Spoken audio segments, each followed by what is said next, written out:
கோவையில் இன்ஸ்டா பிரபலம் ஒருவர் எடுத்த வீடியோவில் மான் கொம்பு வைத்திருந்ததாக பாலகிருஷ்ணன் என்ற நபர் வனத்துறையினால் சிக்கப்பட்டிருக்கிறார். தற்போது அவர் அதிரடியாக கைதும் செய்யப்பட்டிருக்கிறார். இது தொடர்பான கூடுதல் விவரங்களை வழங்க இணைகிறார் எமது செய்தியாளர் கார்த்திக்.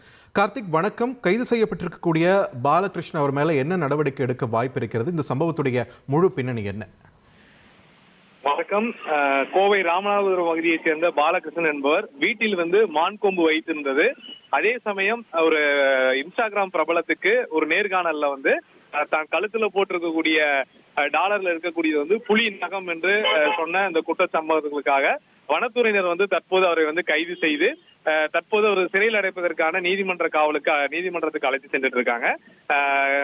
ராமநாதபுரம் பகுதியைச் சேர்ந்த பாலகிருஷ்ணன் என்பவர் கடந்த வாரம் கோயம்புத்தூர் மாப்பிள்ளை என்கிற இன்ஸ்டாகிராம் பக்கத்தை சேர்ந்த ஒரு நபருக்கு நேர்காணல்ல நான் அணிஞ்சிருக்கிறது என்னன்னு கேட்கிறப்படி அதுக்கு அவர் இது புலி நகம் ரொம்ப ரேர் பீஸ் அப்படின்னு சொல்லி அவர் சொல்றாரு.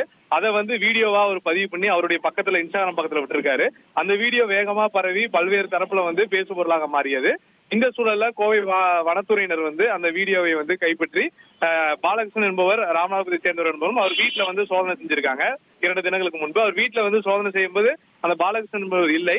அவர் வீட்டுல சோதனை செய்யும்போது அந்த மான்கொம்பு 2 கிடைச்சிருக்கு. அதையும் எடுத்துட்டு தற்போது அவர் ஊர்ல இருந்து வந்ததுக்கு அப்புறம் அவர் கழுத்துல இருந்த சங்கிலியை வாங்கி அதில் இருக்கக்கூடிய அந்த புலி நகம் என்று சொல்லக்கூடிய அந்த பொருளையும் அந்த மான் கொம்பையும் தற்போது ஆய்வுக்காக அனுப்பப்பட்டிருப்பதாகவும் அந்த ஆய்வுல அது எப்போ எடுக்கப்பட்டது, உண்மையே புலி நகமா இல்ல மான் கொம்புமா என்ற விசாரணைக்கு அடுத்த கட்டத்துல இறங்கியிருக்காங்க.